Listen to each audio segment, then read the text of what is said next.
to scare her.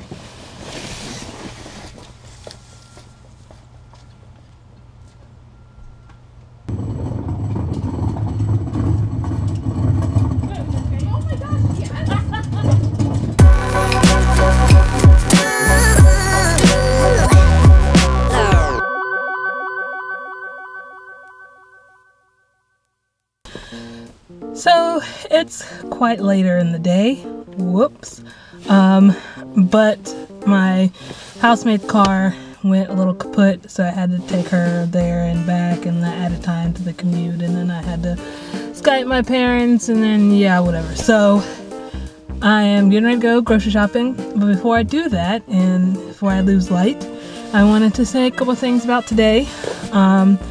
So it was just another test day.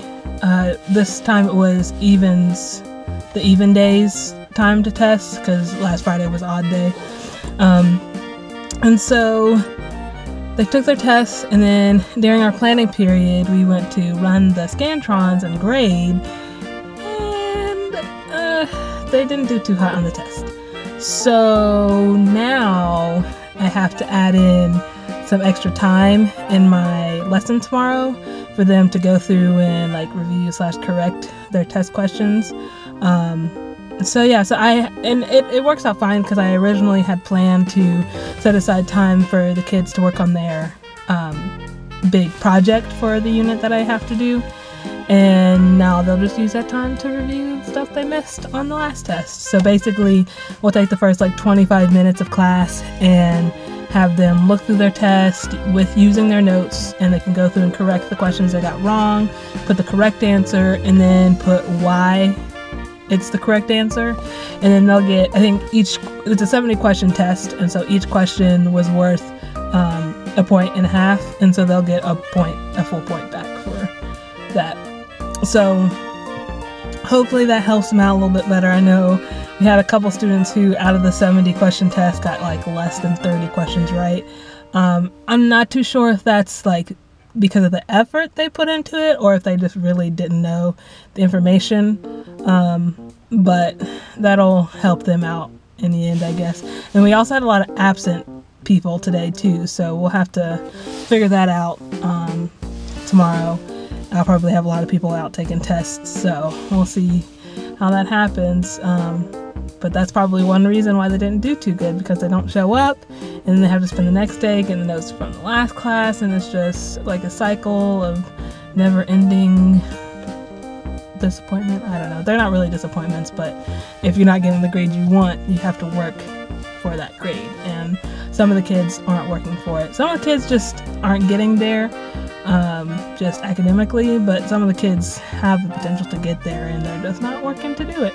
So I'll do that at the beginning of class tomorrow, and then we'll get into the activity for tomorrow. I have planned a concept formation activity, which is basically you take a concept and then you basically define it backwards. So where you would have like nationalism, you'd say, well, this is nationalism, this is the definition for nationalism, these are the like characteristics of nationalism or that concept, and here are examples of that concept in action.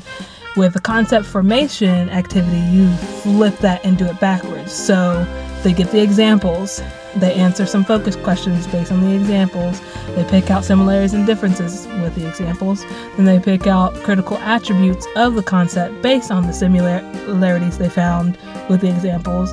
Then they make a definition for the concept based on those attributes, and then they give a name to the concept based on the definition and what they've done so far.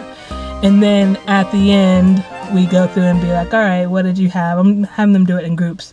And so at the end, basically, we'll form the big concept of the day, which I guess I'll tell you because none of my students are going to see, but it's totalitarianism. And so we're using that as a step out point to discuss the different invasions and the things that happened leading up to World War II, because there's pretty much an invasion every year of the 1930s, except for I think 1930.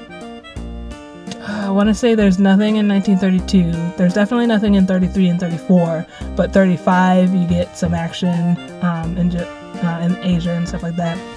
And so, but after that, there's like Japan invades Manchuria in 1931, and then you jump in our notes. We're going to jump to 1935.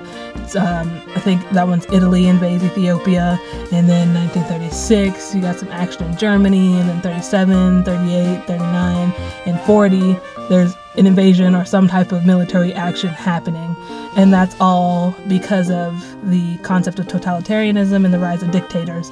And so that's what I'm communicating to them about. And yeah, so hopefully they'll have a good time getting that concept formed, and it'll work out good.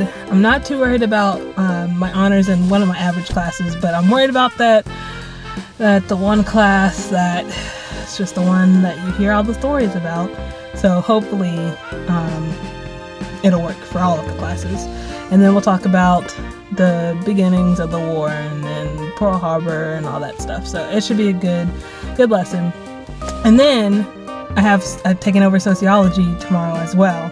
And so I have my sociology lesson. We're starting with education. So we're going to do like the background of public education, history, and then we're going to talk about how they feel about it. Are there stereotypes about the American public education system? And then how it kind of relates to other countries' public education systems and how we rank nationally and how our students perform and everything. And so just big discussion about that, and we'll see how that goes. But yeah, that's pretty much all I had for today. We'll see how tomorrow goes, and I'll let you know then. But remember, make today great.